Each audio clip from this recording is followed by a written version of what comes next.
I thought the night was supposed to be about me. After all, I had just been promoted to major in the U.S. Army, and my mom insisted on having a family dinner to celebrate.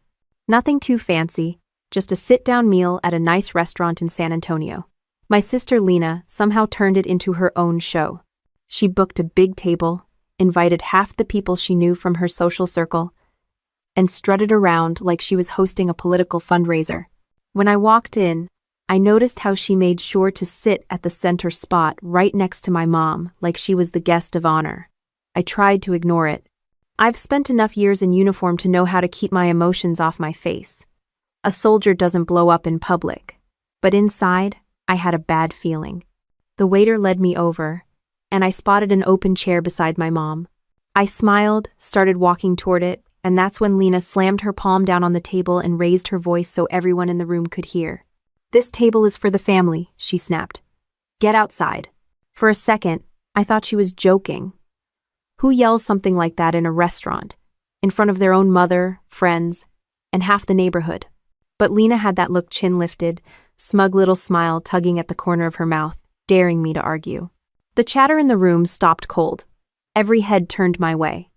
A couple of my army buddies who'd come to celebrate froze, caught between pretending they didn't hear it and wanting to defend me. Some of Lena's friends giggled like middle school kids watching a cafeteria fight.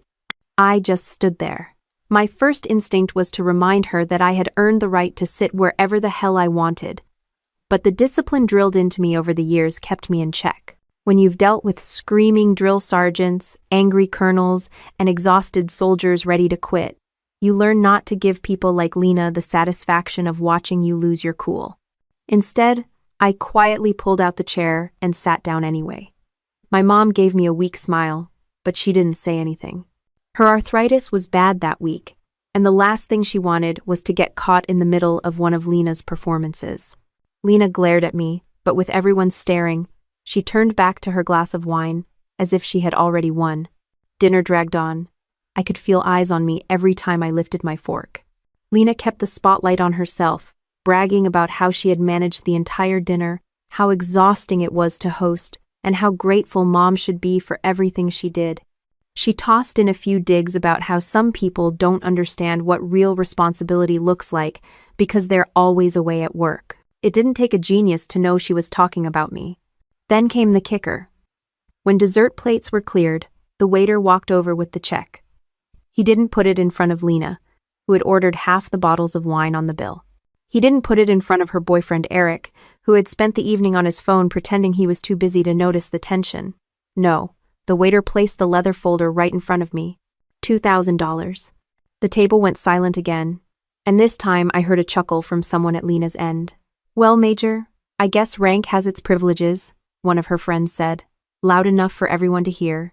I didn't move right away. I just looked at the bill, then at Lena.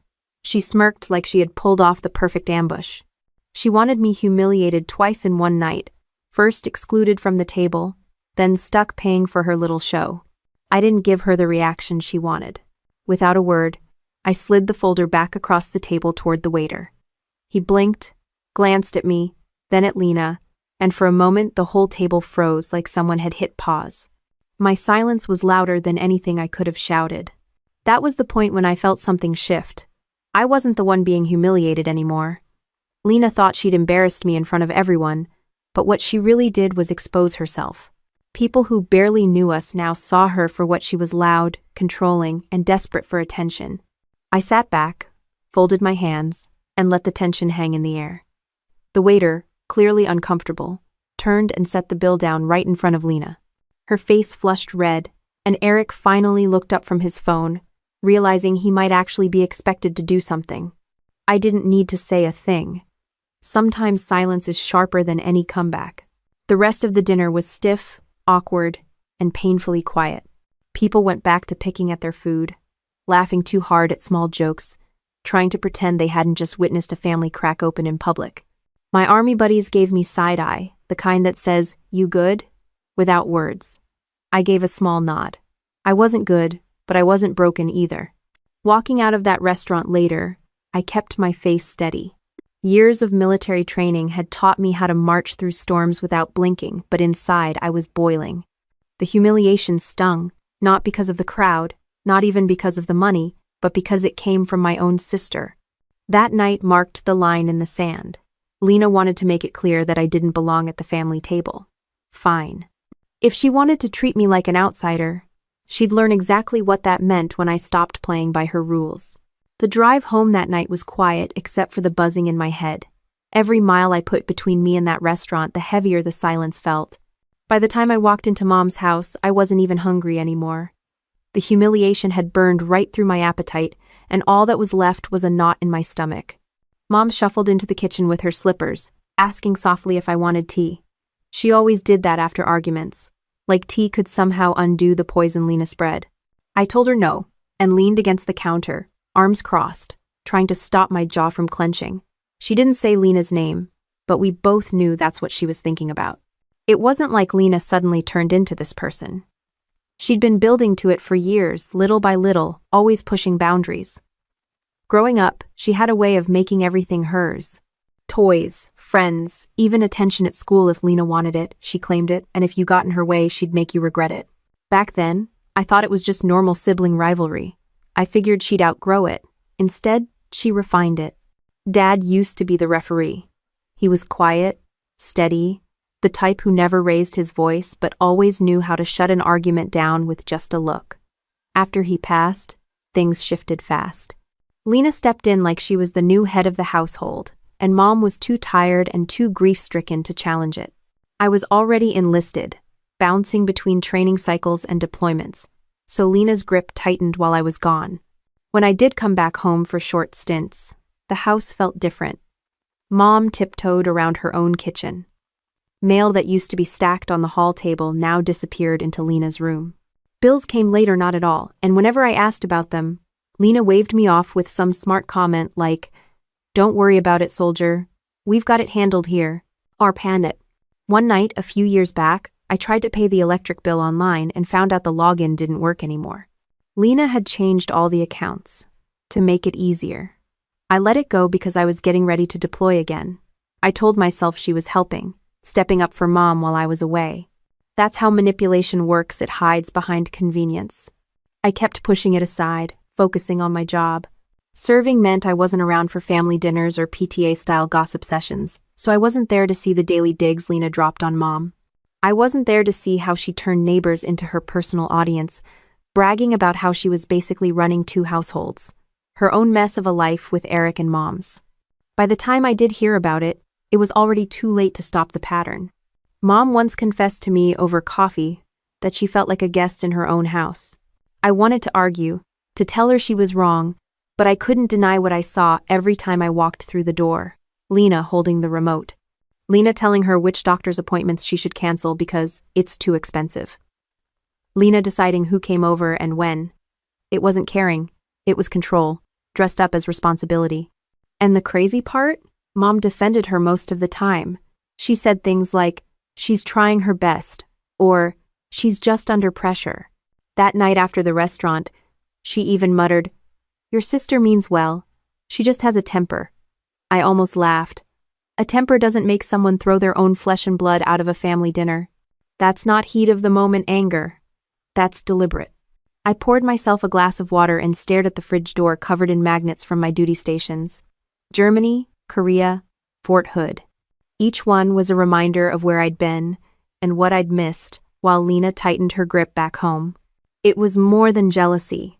She didn't just resent that I had a career, a paycheck, and a sense of direction. She resented that I left and came back stronger every time. In her mind, she was the one holding things together. But in reality, she was just rearranging pieces to suit herself. Mom had always been the reason I stayed quiet.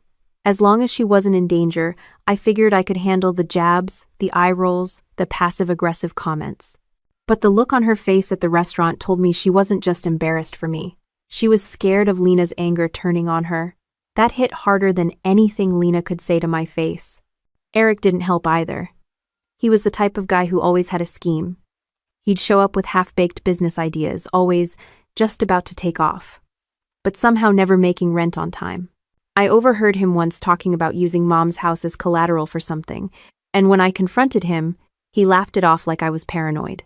That laugh stuck with me, though. It wasn't the laugh of someone who was joking.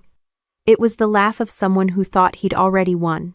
I realized Lena had been rehearsing that restaurant stunt for years. Every eye roll, every bill she hid, every time she reminded Mom that I wasn't around, those were dress rehearsals for the moment she could finally shove me out in public and claim the stage for herself. Standing in that kitchen with Mom, I promised myself one thing. Lena might control the house while I was gone, but she wasn't going to control me, not anymore. The first real crack showed up a few weeks later when Mom handed me a letter she didn't understand. It was from the bank. Thick envelope, official stamp across the top. She slid it across the kitchen table like it was something toxic. Her voice was quiet when she asked, "Can you read this for me?" The letter was about a late payment on a line of credit. I frowned because I knew Mom didn't have a line of credit. Her only accounts were her checking and savings, the ones she barely touched except for groceries and prescriptions. I read it twice to make sure I wasn't misunderstanding. It was clear. Someone had opened a home equity line of credit, a HELOC, using her house as collateral. The balance was already over $100,000. I looked up at her. She was wringing her hands, waiting for me to explain.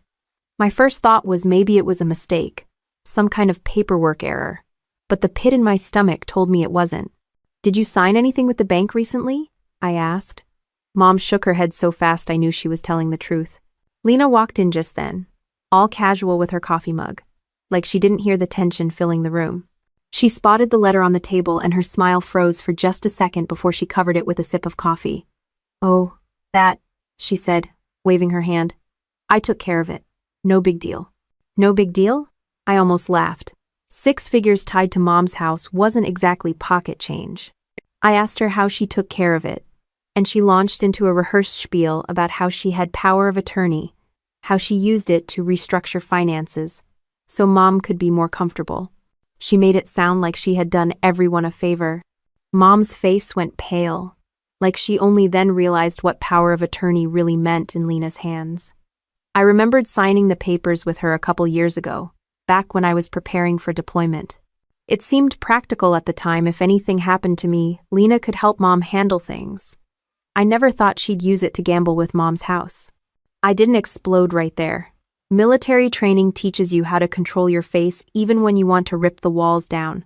I kept my voice steady, asked her what she did with the money. She smiled that smug smile she's perfected since childhood and said it was invested. I asked in what. She muttered something about an LLC, a family venture, and told me not to worry about details I wouldn't understand. That's when my hands started shaking under the table. Not from fear, from restraint. Every instinct in me screamed to call her bluff, to demand receipts, but I knew yelling wouldn't get me the truth. So I just nodded and said, I'd look into it myself. Over the next few days, I started digging. I pulled Mom's mail before Lena could snatch it, opened every envelope, combed through every notice.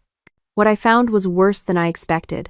Not just the HELOC, but late fees, overdraft charges, insurance policies being switched around without Mom's knowledge. All of it tied back to Lena's signature under the power of attorney. Mom asked me quietly one night if we were in danger of losing the house. I couldn't bring myself to answer. I just squeezed her hand and told her I'd handle it. Inside, though, I was boiling. The house wasn't just property, it was the last piece of Dad. He built that back porch with his own hands, fixed the roof himself every time it leaked. Losing it because Lena decided to play banker? Unthinkable. One afternoon, I caught Eric in the driveway, talking too loudly on his phone. He was bragging about a cash infusion and how their business was about to explode. I stayed out of sight until he hung up, then asked him directly if he was talking about the HELOC money. He gave me that greasy grin and said, "It's all under control, Major. Don't sweat it." Hearing my rank come out of his mouth like a punchline made my skin crawl. I realized then it wasn't just Lena. She and Eric were a team, and Mom's house was their piggy bank. I took the next step the way I'd approach a mission. Carefully, with evidence. I requested copies of all the bank paperwork. It took some convincing, but when I showed the bank manager my ID and explained I was Mom's daughter, and also on the POA file, he finally pulled them up. Sure enough, Lena's name was everywhere. She'd opened the HELOC 6 months earlier, drawn out $120,000, and funneled it through a shell LLC registered to her and Eric. The LLC had some generic name like Monroe Ventures. Nothing that actually meant anything. No real business, no employees, no product, just a mailbox address at a strip mall and a checking account bleeding money. I drove home with the copies stacked on the passenger seat, my jaw clenched so tight I gave myself a headache. Lena and Eric weren't just irresponsible. They were stealing. From Mom. From me. From the family. That night, I watched Mom sleep in her recliner, soft snore, blanket slipping off her shoulders. She trusted us to take care of her, and here we were, one daughter robbing her blind, the other scrambling to patch holes in a sinking ship. I felt ashamed for ever signing that POA, ashamed I hadn't questioned sooner. But shame wasn't going to save the house. Evidence would. The next morning, I told Mom I was going to run errands, and instead met with a lawyer I knew from my reserve unit, Captain Whitaker. Sharp. No nonsense. The kind of officer who never sugarcoated a thing. I showed him the bank papers. He didn't even blink before saying, "This is elder financial abuse, clear as day." Hearing those words made the situation real in a way it hadn't been before. Abuse. Not bad judgment. Not a family spat abuse. Whitaker said I had two choices. Confront Lena directly or start building a legal case that would stand up in court. He recommended the latter. Quiet investigation, document everything, get witnesses if possible. Walking out of his office, I knew this wasn't just about money anymore. Lena had crossed into criminal territory, and Eric, with his constant business deals, was dragging her deeper. By the time I pulled back into Mom's driveway, Lena's car was already there. I saw her silhouette in the living room window, pacing, phone pressed to her ear. She was probably spinning another one of her stories. For once, though, I didn't feel cornered. I felt focused. I decided to act like I believed Lena's excuses while I moved forward quietly. Pretending to buy her family venture story gave me time to put real pressure where it mattered evidence. That's when I called a private investigator. His name was Samir Patel, a former cop who'd traded night shifts for stakeouts with a camera. He worked out of a cramped office above a pawn shop, the kind of place you'd never notice unless you were looking for it. Samir had seen his share of family messes, but once I laid the paperwork on his desk, his eyebrows shot up.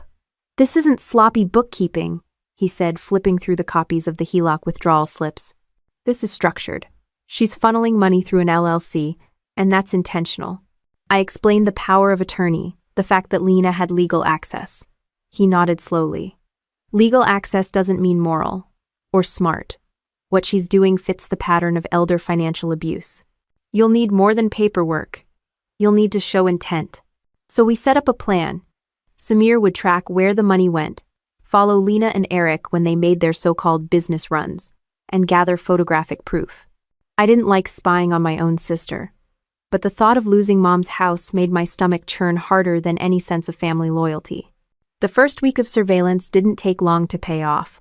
Samir called me late one night, his voice steady but urgent. "I got them," he said. "Your sister and her boyfriend just walked out of a bank downtown. They wired 20 grand to an offshore account." He sent photos straight to my phone. Lena in a blazer she definitely couldn't afford. Eric holding paperwork, both looking smug. Seeing those photos made my hands shake again. Not with restraint this time, but with pure anger. It wasn't just carelessness, they were laundering money like professionals. Samir kept digging. Within days, he traced the LLC to nothing more than a rented mailbox and a bank account that bled money into Eric's personal expenses, casino charges, car payments, and dinners at restaurants Mom hadn't stepped foot in since Dad died. Each receipt was another nail in the coffin of Lena's family venture. Meanwhile, I kept up the act at home. Lena bragged about how she was building something big, and how one day I'd thank her for securing our future.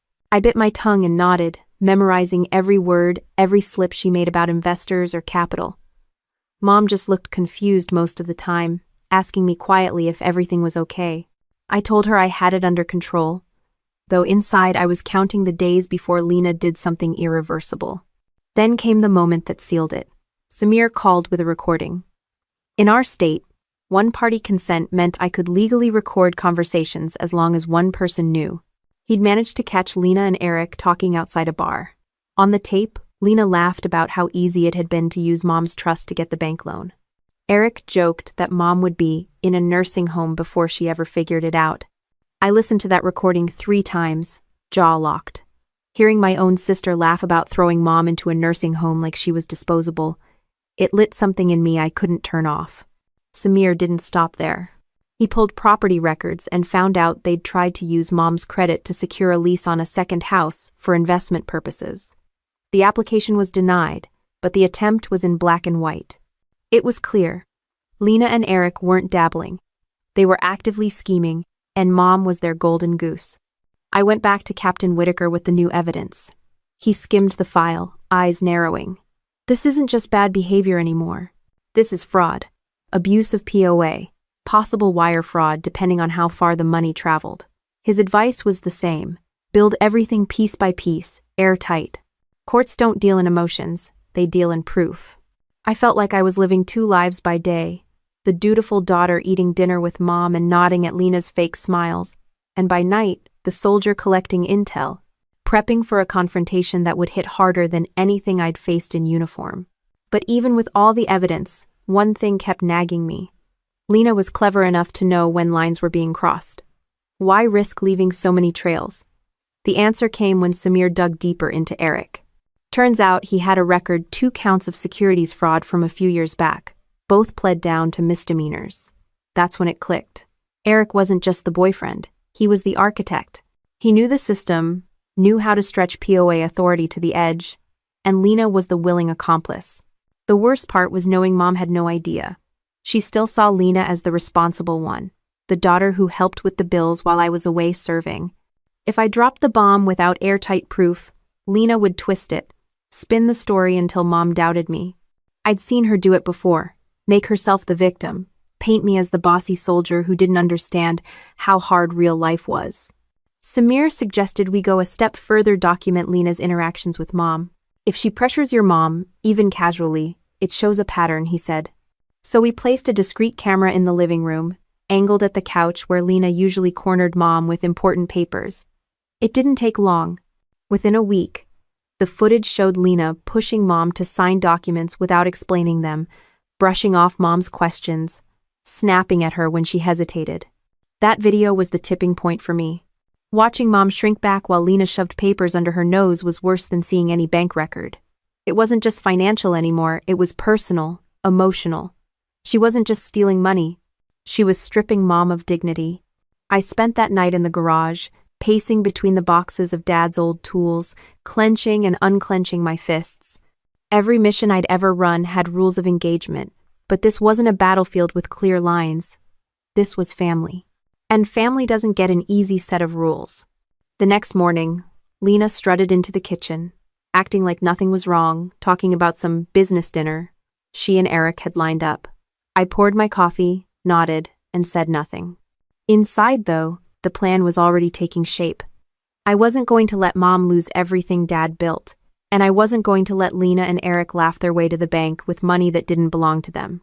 The first hint that Lena sensed I was onto her came one Saturday afternoon when I stopped by Mom's to drop off groceries. As soon as I walked in, I noticed 2 of our cousins, Mark and Jenny, sitting in the living room. They looked uncomfortable, cups of untouched coffee in their hands. Lena was standing like a ringmaster in the middle of the room, telling some dramatic story. The second she spotted me, her tone shifted, but the tension hung in the air like smoke. Jenny gave me a tight smile. Mark avoided my eyes.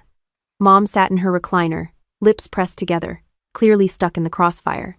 I asked what was going on, and Lena jumped in before anyone else could answer. "Oh, just filling them in," she said sweetly. "They were worried about Mom, so I explained how you've been trying to take control of everything." I froze. "Come again?" Lena crossed her arms, tilting her head in that smug way she had since childhood. "Don't play dumb. You've been sneaking around, questioning Mom's decisions, acting like she can't manage her own life. I told them how you've been pushing her to sign things she doesn't even understand." I couldn't help but laugh, not because it was funny, but because of how absurd it was. She was describing her own behavior word for word, projecting it onto me. And of course, she did it in front of family, so I'd look defensive if I denied it. Classic Lena. Mark finally looked at me and muttered, She made it sound like you're planning to put Aunt Ellen in a nursing home. That hit me square in the chest. The same nursing home threat she'd laughed about with Eric was now twisted around and pinned on me. I set the grocery bags down carefully, keeping my voice calm. That's not true. You know me better than that. But Lena pounced before my words could land. See? She's always so controlling. Always acting like she's the only one who knows what's best. It's exhausting. Mom tried to cut in with a quiet, "Girls, please." But Lena steamrolled right over her. The cousins didn't stay long after that, but the damage was done. I saw the doubt flicker in their faces as they left. That was Lena's real power, not just stealing money, but stealing trust. She knew if she could isolate me, make me look like the unstable one, then any evidence I gathered would be tainted by suspicion. The smear campaign didn't stop there. A week later, I got a call from one of Mom's old church friends. She asked gently if it was true I'd been pressuring Mom to sell the house. I felt my blood pressure spike. Lena was spreading her story beyond family now, planting seeds in the community. The timing wasn't random. Samir's investigation was producing more evidence every day, and Lena must have sensed the walls closing in. Eric added fuel to the fire. He cornered me in the driveway one evening, leaning against his beat-up car with that cocky grin. "You really think you're smarter than us, Major? Word gets around. People are already talking. Who do you think they'll believe, the daughter who's always gone, or the sister who's been here every day?" I stepped closer, close enough for him to drop the grin. "I don't need people to believe me," I said. "I've got facts, and facts don't care about your little stories." For once, he didn't have a comeback. He just sneered and muttered something about sticking together as family, which coming from him was laughable. At home, Mom grew more withdrawn. She started asking me strange questions, like whether I really thought she couldn't handle her own money, or if I was planning to move her out. I reassured her again and again, but I could see the doubt Lena was planting had already taken root. It was cruel watching Mom torn between two daughters, one feeding her lies, the other trying to protect her without making her feel powerless. One evening, I walked into the kitchen to find Lena sitting at the table with a stack of papers spread out in front of Mom. Mom looked overwhelmed, pen in hand, while Lena pointed to signature lines. My chest tightened. I stepped forward and asked what she was doing. Lena didn't even flinch. "Just updating some things. Don't worry. It's nothing you'd understand." I snapped back. "Then explain it to Mom, out loud, right now." She smirked. "She trusts me. That's all that matters." Mom's hand shook as she set the pen down. Her eyes darted between us, desperate not to choose sides. That moment gutted me.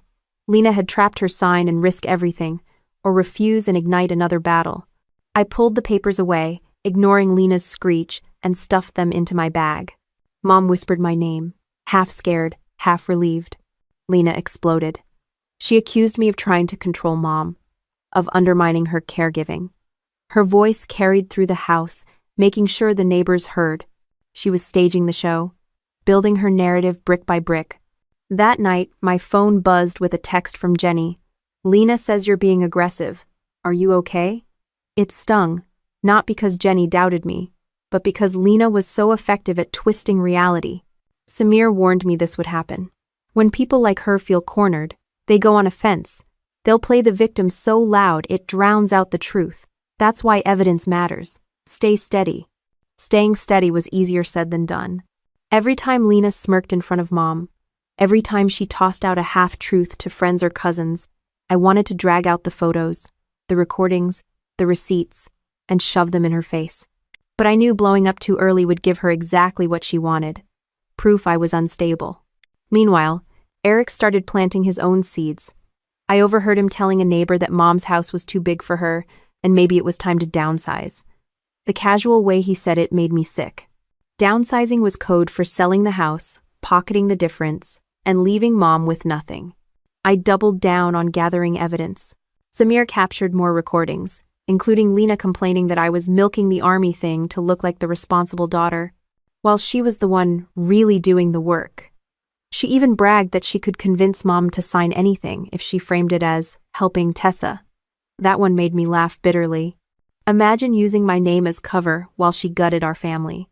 The lies, the whispers, the fake concern, it all built up like smoke before a fire. And underneath it, I could feel the real blaze waiting to break out. I tightened my laces before heading to drill that weekend, and the ritual felt different this time. Normally, the uniform was a switch. Pull it on, leave family mess behind, focus on the mission. But that morning, Lena's voice followed me out the door. All her accusations, the way she tried to pit Mom and the cousins against me. It wasn't just noise anymore. It was a threat. At the armory, I pulled Captain Whitaker aside. He'd already reviewed the file I gave him last time. Now I laid out the newest evidence. Samir's photos, the recordings, the stack of papers Lena shoved under Mom's nose. Whitaker listened without interrupting, the way good officers do. Then he leaned back and said, "You're dealing with two fronts: family loyalty and criminal liability. You'll need to decide if you're handling this as a daughter or as an officer who sees abuse of power." I hated the question because the answer was both. "She's my sister," I said, "but she's also robbing our mother blind." He gave me the kind of look that cuts right through excuses. "Then don't confuse compassion with weakness. You've been trained to gather facts, stay calm under pressure, and confront threats directly. Apply that here." His words settled something inside me. For months, I'd been bouncing between fury and hesitation. Now I realized I needed to treat this the same way I'd treat a mission. Discipline first, emotion later. That night, I sat at the kitchen table with Mom while she worked on a crossword. I asked her simple questions: what bills she thought she'd paid, what papers Lena had shown her recently, what she remembered signing.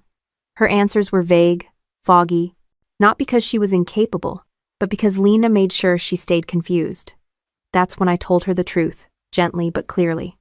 "Mom, Lena used your power of attorney to borrow money against the house." Her pencil slipped from her hand.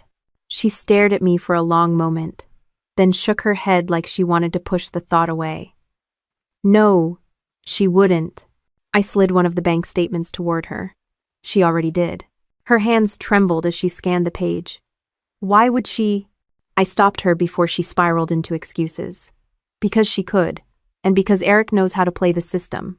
For the first time, I saw the crack in Mom's defense of Lena. A mix of disbelief and betrayal passed over her face. She whispered, "I thought she was helping me." I leaned in.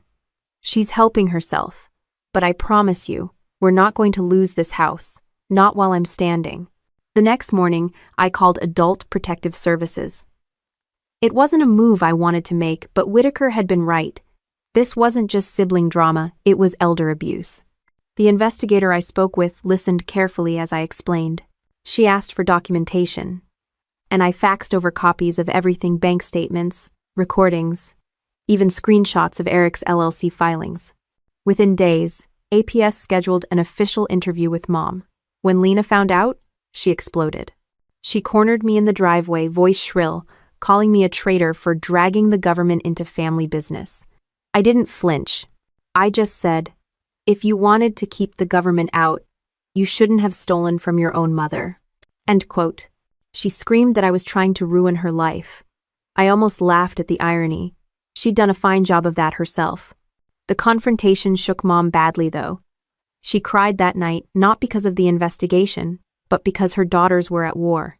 I sat beside her, holding her hand, reminding her this wasn't about sides. "It's about truth," I said, "and truth doesn't pick favorites." Meanwhile, Eric tried a new tactic. He sent me a text that read, "We can work something out. No need to blow this up." I didn't reply. A second text came. "Think about your career. Army doesn't like scandals." That one made my blood run cold. He wasn't just scheming for money anymore, he was threatening my livelihood. I showed the messages to Whitaker, who told me to document everything and keep my chain of command in the loop if it escalated. Military life teaches you to guard your reputation as carefully as your weapon. I wasn't going to let Eric's slime trail touch mine. Samir added another piece to the puzzle. He traced withdrawals from the HELOC directly to casino markers in Eric's name. So not only were they draining Mom's equity, they were gambling it away. I stared at the receipts, thinking of Dad's hands sanding the porch rail, every nail he hammered into that house. They'd turned his work into poker chips. Still, I kept my cool in front of them. When Lena bragged at Sunday dinner about her business growing, I smiled and asked what their profit margin was. She stammered. Eric jumped in with some nonsense about early-stage investments. I pretended to be impressed while mentally filing away every detail for the case. The balance was hard being daughter, soldier, investigator all at once. But discipline kept me steady. I woke up each morning, laced my boots, and reminded myself, facts over feelings. Lena thrived on chaos, but I thrived on order, and order was exactly what would bring her down. I didn't tell Mom everything. I spared her the worst of the details, Eric's record, the offshore accounts, the casino trips. She didn't need that weight. What she needed was assurance, and I gave it to her every day. You're not losing your home. Not to them. One evening after drill, I stopped by Whitaker's office again. He spread all the evidence out across his desk, lining it up like pieces of a battle map. You've got more than enough to prove abuse, he said. Next step is timing. You want to make the confrontation public enough that she can't spin it, but safe enough that your mom doesn't collapse under the pressure. I nodded, already picturing the opportunity. Lena loved attention. She thrived on being the star at family gatherings. If there was ever a moment to pull the mask off, it would be then. As I left his office, I realized something had shifted in me. For months I'd been reacting, dodging Lena's lies, patching holes she left behind. Now, I was planning. Discipline had replaced fury. Strategy had replaced panic. I was no longer just the sister fighting back. I was the soldier leading the operation. I couldn't shake the feeling that Eric was the one pulling the strings. Lena had always been manipulative, but she didn't have the brains for shell companies, offshore accounts, or wire transfers. That kind of operation needed someone who'd already danced close to the law. And Eric fit that role a little too perfectly. Samir called me one evening with a new update. Your sister's boyfriend is dirty, he said flatly. I pulled court records out of Nevada. 2 counts of securities fraud from 2016. He pled down, but he lost his license to ever work in finance again. Then, I gripped the phone tighter. So he was banned from finance, and now he's managing an LLC? Samir chuckled bitterly. Managing is a nice word. He's laundering your mom's money through that LLC. And he's smart enough to keep Lena's name front and center, so if the whole thing blows up, she takes the first hit. Hearing that stung, not because I wanted to protect Lena, but because I could see exactly how Eric used her. She thought they were partners. In reality, she was his shield. Later that week, I spotted Eric's car outside the house when I came by after drill. He was on the porch, leaning against the railing like he owned the place. When I stepped out of my truck, he smirked. Busy day, Major? He asked, dragging out the rank like it was a joke. I didn't answer. I just walked past him, but he wasn't done. Funny thing, he said, loud enough for the neighbors to hear. Word is, you've got a temper problem. Dangerous mix with military folks. People might start wondering if you're stable. I froze mid-step. That was his play. If they couldn't bury me with lies about Mom, they'd smear me personally, drag my career into it. I turned slowly. Careful, Eric, I said. You're not the first punk who thought threats made him look powerful. They just make you look desperate. His grin faltered for a second before snapping back. We'll see who's desperate when this all shakes out. Inside, Mom was anxious, wringing her hands. He said the neighbors think you're trying to get me put away, she whispered. My chest tightened. Eric was poisoning every circle we had, drip by drip. That night, I asked Samir to dig deeper, not just financials, but associates, addresses, everything. 2 days later, he handed me a folder thick enough to choke on. Inside were property records, old arrest reports, even a bankruptcy tied to a scam business Eric ran in Arizona. Buried in the stack was something worse.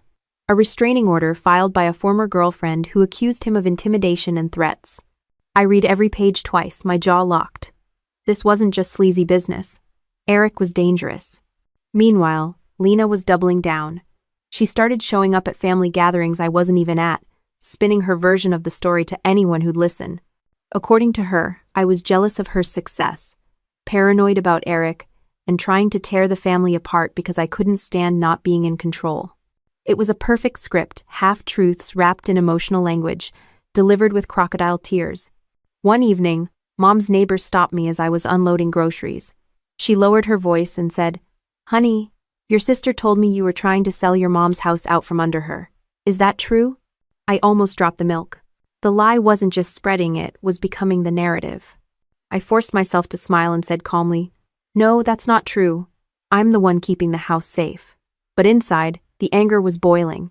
Samir gave me another bombshell a week later. They tried to spearfish your TSP account. I blinked. My what?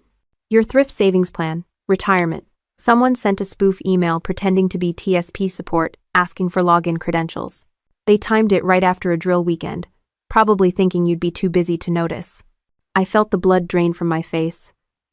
You're saying Eric tried to hack my military retirement? Samir didn't hesitate.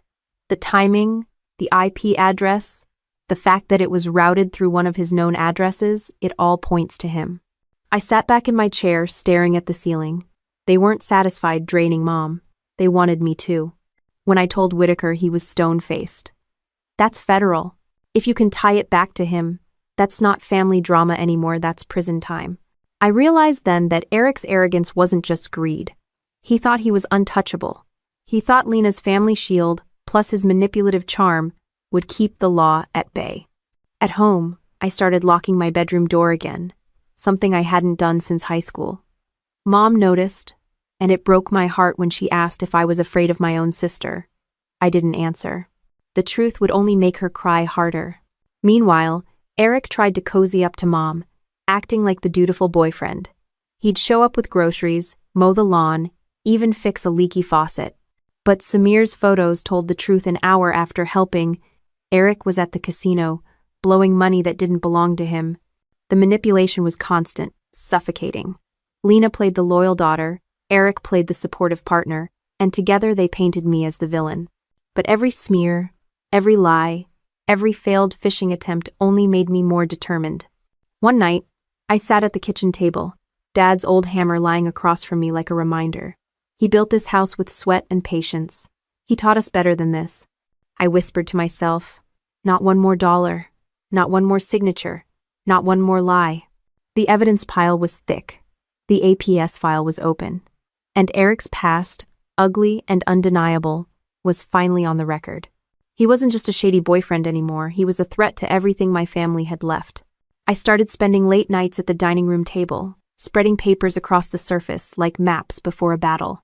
Bank records on one side, Samir's photos on the other, and in the middle, a stack of documents from APS that confirmed what Whitaker already told me. This wasn't just ugly family drama, it was legally defined elder abuse. Every page felt heavier than the last.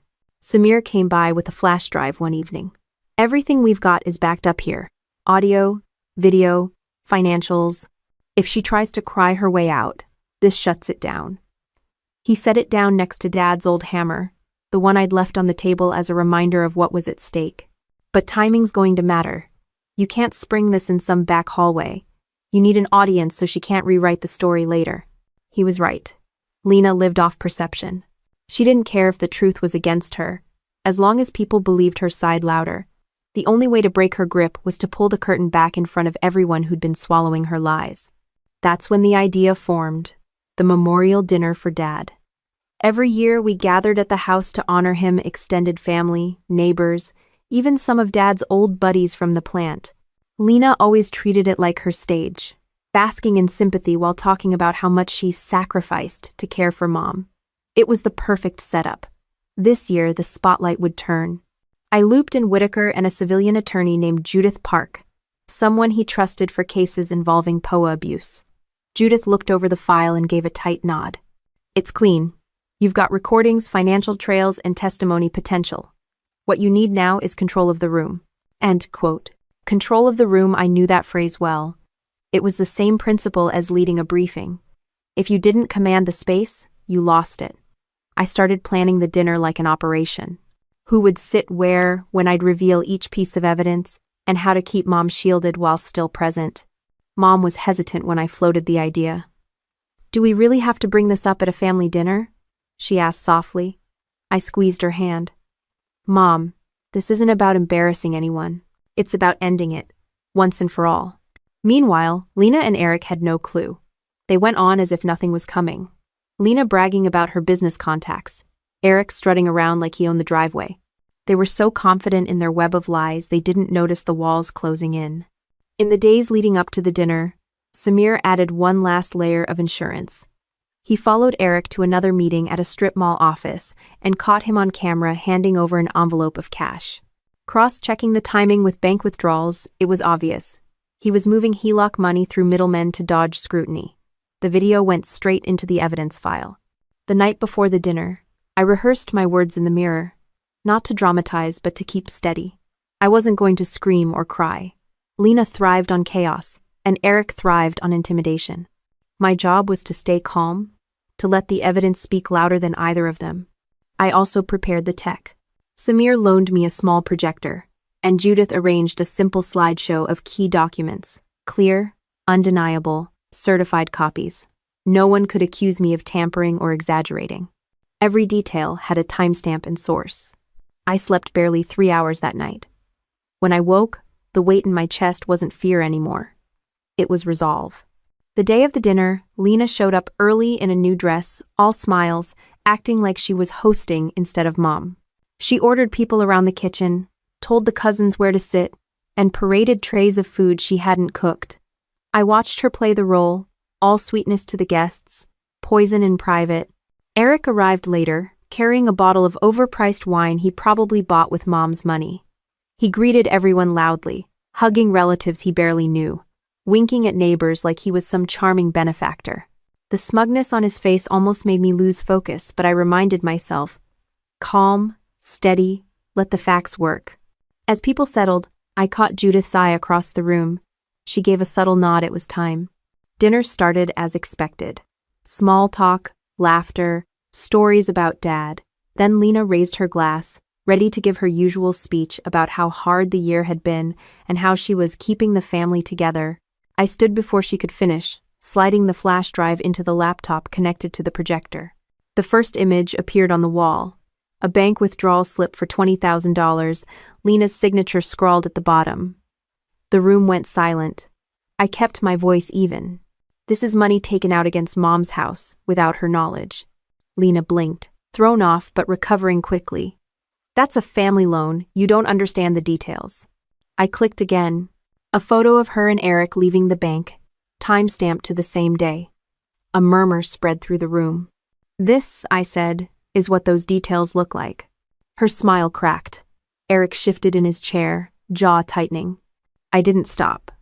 The next slide showed the LLC registration, their names side by side, no employees, no revenue. Then the casino receipts, the wire transfers, the offshore account numbers. Each click of the mouse was another nail. And with every nail, Lena's voice shrank. When I finally played the audio clip, Lena laughing about Mom ending up in a nursing home, the silence was suffocating. Even the neighbors, who'd been buying her stories for months, looked horrified. Mom's eyes filled with tears, but she held my hand tight. Eric tried to bark back. This doesn't prove anything. Anyone can make fake recordings. Judith stood then, calm as stone. Certified copies, chain of custody intact, and admissible in court. The room turned on him instantly. People he'd been charming for years now stared at him, like the fraud he was. I looked straight at Lena. You've been telling everyone I'm trying to take Mom's freedom. The truth is, you've been stripping it from her every day, one signature at a time. Her mouth opened, but no words came out. For once, Lena had no script. The room was so quiet I could hear the hum of the refrigerator from the kitchen. All the chatter, all the laughter that had filled the house minutes earlier was gone. Eyes darted between the projector screen, Lena's frozen smile, and Eric's clenched jaw. I let the silence sit before speaking again. This isn't a misunderstanding. It isn't a family loan. It's theft. It's manipulation. And it's abuse. Lena shot up from her chair, her wine glass trembling in her hand.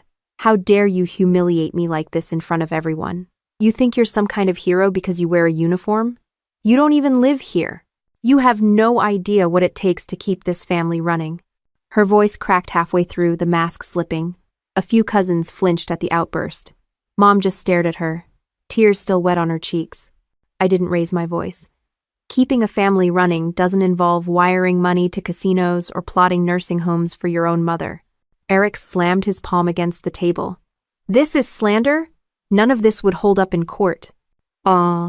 Judith, seated calmly near the end of the table, leaned forward. On the contrary, it already does. Certified documents, video surveillance, audio recordings. It's airtight. If you'd like to test it in court, I'll be filing tomorrow morning." A murmur rippled through the room. The neighbors whispered to each other. Some of the cousins nodded quietly, as if puzzle pieces were finally falling into place. Lena tried one last angle. She dropped into a chair and covered her face with her hands, shaking her shoulders in mock sobs. "All I ever did was try to help. Tessa has always hated me, and now she's destroying me in front of my family." Mom's voice, soft but firm, cut through the performance. "Stop it, Lena." Everyone turned to her. She wiped her eyes and looked directly at her oldest daughter. "I believed you. For years I believed every word. But no more." Lena's sobs stalled instantly. She peeked through her fingers, shocked that Mom hadn't played along. I pressed the point. "This isn't about me versus you. This is about Mom's safety, her home, her dignity. And you threw all of that away for greed." Eric stood, knocking his chair back, trying to redirect. "This family doesn't understand business. You're all stuck in the past. We were building something bigger than this crumbling house." Judith clicked the projector once more. The screen filled with the video of Eric sliding cash across a table at the strip mall office. The timestamp matched a withdrawal from the HELOC. Gasps filled the room. "This," Judith said sharply, "is money stolen from Ellen Monroe's home equity being laundered through a shell operation. You can call it business if you want. The law calls it fraud." Eric's face drained of color. His mouth opened, but nothing came out. I stepped closer to the table, my boots echoing on the hardwood. "For months, you both tried to paint me as paranoid, jealous, controlling. You spread lies to our family, to our neighbors, even to Mom. But here's the truth. You abused a legal document, you drained bank accounts, and you gambled away our father's legacy, and now everyone can see it." The projector light flickered across Lena's face, highlighting the panic that no amount of fake tears could hide. Cousin Jenny finally spoke up. "Lena, you told us Tessa wanted to force Aunt Ellen into a nursing home. But that was you." Her voice broke, but she didn't look away. "You lied to all of us." Lena sputtered. "You don't understand." "No," Jenny cut her off. "We understand perfectly now." The shift in the room was palpable. People who had walked in ready to believe Lena were now leaning away from her, their sympathy gone. Eric tried one last desperate move. He pointed at me, voice shaking. "She set us up. The army trained her to do this. Surveillance, spying, manipulation, it's second nature for her." That almost made me laugh. The army trained me to protect people, to stand up to bullies, and tonight, that training finally came in handy. The crowd wasn't buying his excuses. Neighbors whispered words like disgusting and criminal. Even Mark, who had seemed doubtful before, stood and shook his head at Lena. "Dad trusted you with this house. You dishonored all of it. I calls it." The weight of the truth finally cracked the performance. Lena dropped her act completely, rage twisting her face. She jabbed a finger at me. "You think you've won? You think this makes you better? You'll regret this, Tessa. You don't know what you've started." I didn't flinch. "What I started was stopping you." The room fell quiet again. But this time, it was different. It wasn't shock, it was clarity. Mom rose slowly from her chair, gripping the table for balance. She looked first at me, then at Lena. Her voice was steady. "I want the power of attorney revoked. Effective immediately." Judith nodded. "That can be arranged, Mrs. Monroe." Lena's eyes went wide. For the first time, she realized she'd lost control completely. I placed the flash drive back in my pocket and shut the laptop. The evidence had done its job. For years, Lena had controlled the narrative. But tonight, the story belonged to the truth. The fallout began almost immediately after that dinner. Once the projector went dark and people began filing out of the house, whispers turned into phone calls, and phone calls turned into formal complaints. Neighbors who had once smiled politely at Lena now avoided her altogether. Cousins who used to parrot her stories started texting me, apologizing for believing her. The lies collapsed faster than I expected. Judith wasted no time. The next morning, she filed the petition to revoke the power of attorney in county court. She included every piece of evidence: the HELOC withdrawals, the Shell LLC, the casino receipts, the recordings, even Eric's shady past. APS backed the petition with their own report, documenting Mom's vulnerability and Lena's exploitation. The case was airtight. When the sheriff's office delivered the notice, Lena threw a fit so loud the entire block probably heard it. She stormed into Mom's house, demanding to know how I could betray her like that. Mom, to her credit, didn't back down. She looked her oldest daughter in the eye and said, "You betrayed yourself." Eric tried to play tough in the days that followed. He called me one evening, voice low and threatening. "You think you can bury me with paperwork? I've been through worse. Judges don't scare me." I didn't bother raising my voice. "It's not the judge you should be worried about. It's the bank. It's APS. It's fraud investigators who live for cases like this. They don't care about family drama, they care about prison sentences." He hung up without another word. The bank moved quickly once the petition landed. They froze the HELOC account, cut off access, and launched their own review. I met with the branch manager in person, a man who had once believed Lena's polished act. His tone was different, now cautious, almost embarrassed. "We should have caught this earlier," he admitted. "The withdrawals, the shell company, it's a clear abuse of POA." They flagged Lena and Eric with the bank's fraud division, which meant no more easy loans, no more fast withdrawals, and a long uphill climb if they ever tried again. The county court hearing was scheduled within 2 weeks. It wasn't a drawn-out trial, but the room still filled with tension. Lena showed up in a blazer 2 sizes too small, trying to look respectable. Eric trailed behind her, avoiding eye contact. On our side, Judith sat poised with her folders. APS had their investigator ready, and Whitaker had quietly shown up in uniform, a silent reminder of credibility. The judge reviewed the evidence carefully, his brow furrowing deeper with each document. Lena tried her usual theatrics, crying about being misunderstood, about how she was just helping her mother. The judge cut her off mid-sentence. "Helping does not involve gambling away a senior citizen's home equity," he said flatly. Eric leaned forward, attempting to interrupt, but Judith slid the restraining order from his past across the table. The judge's eyes narrowed. "You failed to disclose this history while involving yourself in financial decisions for this family. That is a serious omission." In less than 30 minutes, the decision was made. The power of attorney was revoked, effective immediately. Mom's financial control was placed under temporary guardianship until a proper trust could be established, with oversight to prevent further abuse.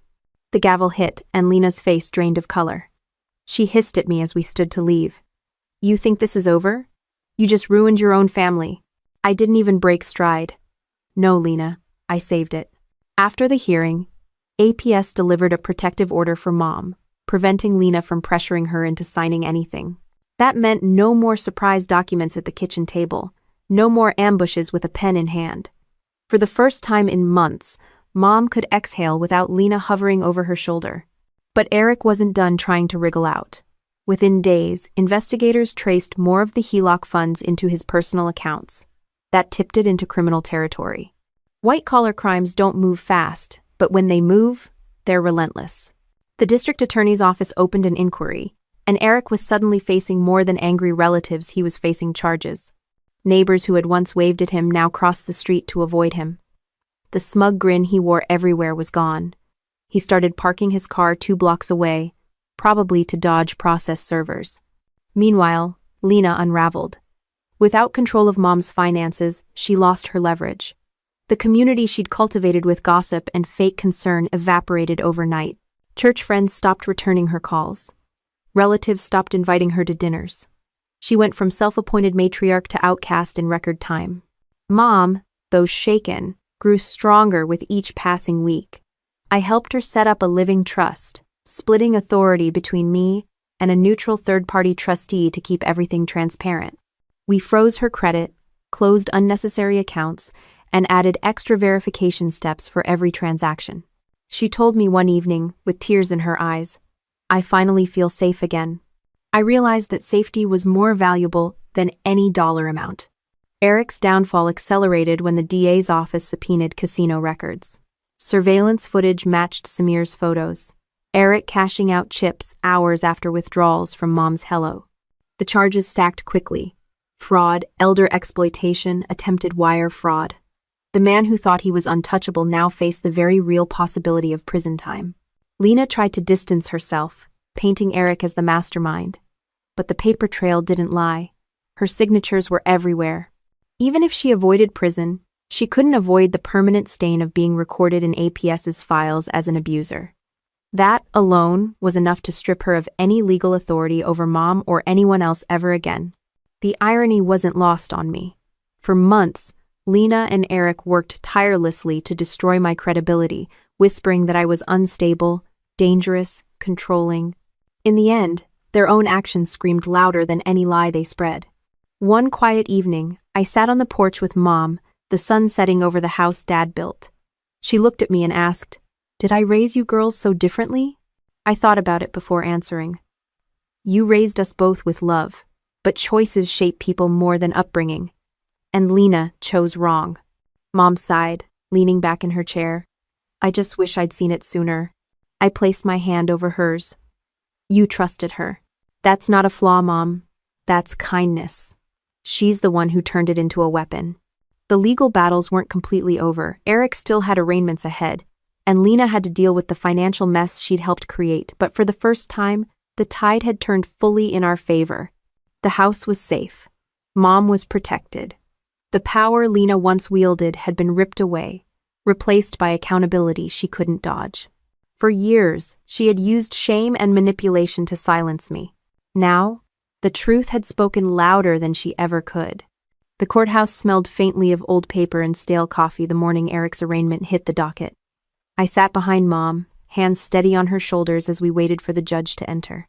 Lena showed up too, though she kept her distance, pretending she was there, just to support her boyfriend.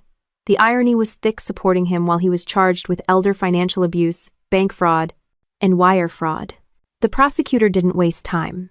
They laid out a timeline of withdrawals, matched with casino cash-outs and Eric's bank deposits. Screens lit up with footage of him at slot machines, stuffing cash into machines and cashing out minutes later. Then came Samir's photos, time-stamped, showing Lena with him at the bank the same morning of one of the largest withdrawals. Eric tried to look smug, but the sweat beating at his temples betrayed him. His attorney stammered through a plea for leniency, claiming Eric never intended to harm anyone. The judge raised an eyebrow. $120,000 says otherwise. Bail was set high enough that Eric wouldn't be walking free on pocket change. The gavel cracked, and Eric's expression shifted from arrogance to panic. Outside the courthouse, reporters circled like hawks. One shoved a mic toward me, asking how it felt to watch my own sister's partner face charges. I answered plainly, "Justice doesn't care about titles or relationships. It cares about actions." The clip aired on the evening news, and for once the community saw Lena not as the victim she pretended to be, but as the accomplice she really was. Protective orders followed swiftly. Lena was barred from contacting Mom without legal counsel present. The document spelled out every restriction: no texts, no surprise visits, no asking, just to borrow something. She was furious, pacing in front of the courthouse like a caged animal. She screamed at me, "You poisoned everyone against me." I didn't raise my voice. "You did that yourself." The weeks that followed felt like the quiet after a storm. APS closed their investigation, labeling the case substantiated elder abuse. That phrase alone carried weight. It meant Lena's name was now in state records, flagged permanently. No chance of ever becoming a guardian for anyone. No chance of running her manipulative routines again with the blessing of legal authority. Eric's world collapsed even faster. His employer, a construction subcontractor in Phoenix, fired him the moment the DA's charges became public. Word spread quickly, and his reputation tanked. He went from boasting at neighborhood barbecues about business ventures to being a cautionary tale whispered in coffee shops. The sheriff's office even found forged documents tied to his LLC. He had tried to falsify invoices to justify the missing HELOC money. That added forgery charges to his pile, and suddenly his "I've been through worse" bravado looked laughable. Meanwhile, Lena scrambled to reinvent herself. She tried to gather sympathy at church, painting herself as the sister caught in the middle of a vendetta. But parishioners weren't buying it. Too many had seen her explode at me in public. Too many knew about the protective order, and too many had watched the evening news coverage. She was no longer a queen bee, she was radioactive. I'll admit, part of me expected her to double down, to launch smear campaigns or cook up wild accusations. But she didn't have the resources anymore. Her credibility was shot, her access to Mom's accounts was gone, and Eric was too busy fighting to stay out of prison to help her stage new schemes. The most surreal moment came during a follow-up meeting with Judith. She leaned back in her office chair, tapping a file. "You know, Tessa, this is the kind of case law professors love. Family, fraud, betrayal, military service, elder abuse, it's textbook." She smirked. "You've got yourself a perfect storm." I thought about that as I walked out of her office. She was right. This wasn't just about saving money or property, it was about dismantling a system of lies built on family ties. Mom's relief was visible in her daily life. She no longer jumped when the phone rang, no longer whispered in case Lena overheard. She baked again, humming as she worked in the kitchen. She even pulled out Dad's old vinyl records, filling the house with music that had been silent for years. Watching her reclaim her peace was the biggest victory of all. Still, justice had to be thorough. The DA eventually offered Eric a plea deal, 5 years in state prison with the possibility of parole after 3, plus restitution payments. He took it, probably realizing the alternative meant a decade or more. Lena wasn't charged criminally, but she was named repeatedly in testimony. Her signature on withdrawal forms, her presence in surveillance footage, her hand in creating the LLC, all of it lived forever in court records. The final reckoning came during a civil suit hearing. Judith pushed for restitution, demanding repayment of stolen funds. The court ordered Eric and Lena jointly liable for over $80,000, though everyone knew collecting it would be like squeezing blood from a stone. Still, the judgment was symbolic. A legal stamp branding them both responsible. That night, as I locked up Mom's house, Lena appeared in the driveway. She looked smaller somehow, shoulders hunched, eyes hollow. She spat venom through clenched teeth. "You'll regret this. One day, you'll see what it feels like to have nothing." I didn't flinch. "I've already seen it, Lena. You created it for Mom, and I'll never let you do it again." She didn't answer. She just stood there until the sheriff's deputy accompanying me reminded her about the protective order. She backed away slowly, muttering under her breath, and disappeared into Eric's old truck. Walking inside, I found Mom sitting at the kitchen table, tea in hand. She looked up and said, "You did it, Tessa. You saved us."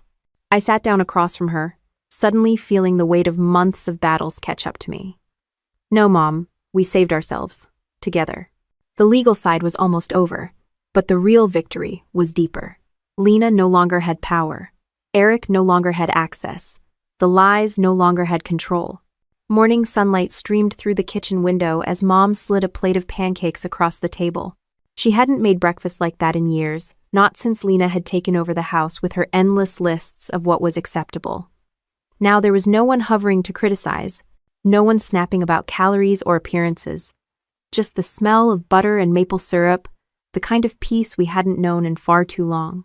We spent the next weeks finalizing the living trust. Judith connected us with a trustee firm that handled veterans' families.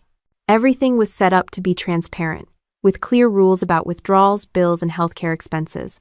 Mom insisted I co-manage, but with oversight in place so neither of us felt burdened.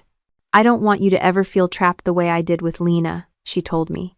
I nodded, realizing she wasn't just protecting her future, she was protecting mine too. With the finances secured, we turned to the simple things that made life worth living. We redecorated Mom's house, stripping out Lena's sterile touches. The heavy curtains she had insisted on were replaced with light ones that let in the Sunday. The gaudy wall art she'd bragged about finding at auctions went straight to Goodwill. In its place, we hung Dad's old photographs, landscapes from family road trips, portraits of us as kids with crooked smiles. For the first time in years, the house actually looked like home again. I took leave from the Army to be around during this transition. The military had always been a core part of who I was, and I'd never wavered in that duty. But being here for Mom, shoulder to shoulder through the fallout, felt just as important. Whitaker checked in occasionally, reminding me that integrity didn't only belong in uniform, it was how we carried ourselves everywhere. His words stuck with me. Mom began opening up more about the hurt Lena had caused. One evening, as we sat on the porch, she admitted, "I kept hoping she'd change, that maybe if I gave her enough, she'd finally see me as more than a wallet." Her voice cracked. But I realize now that no amount of love can fix someone determined to betray you. I held her hand and answered, "You don't owe her excuses. She chose greed over family. That's on her." It wasn't just mom healing. I found myself confronting the years of humiliation Lena had piled on me, every cutting remark, every attempt to paint me as controlling or cold. For so long, I let her words gnaw at me. But after watching her unravel, I finally understood. Projection had been her weapon. She accused others of the very things she was guilty of. Realizing that lifted a weight I hadn't even known I was still carrying. Neighbors started coming by again, not with pity but with respect. They brought casseroles, asked how mom was doing, and stayed to chat on the porch. One even said, "Tessa, you showed all of us what it looks like to stand up to family without tearing yourself down." That meant more than I expected. It was validation that the ugliness Lena had spread hadn't stuck to me. The Army community also rallied. Some of my unit members visited, offering to fix things around the house, install better locks, even check on mom while I was away.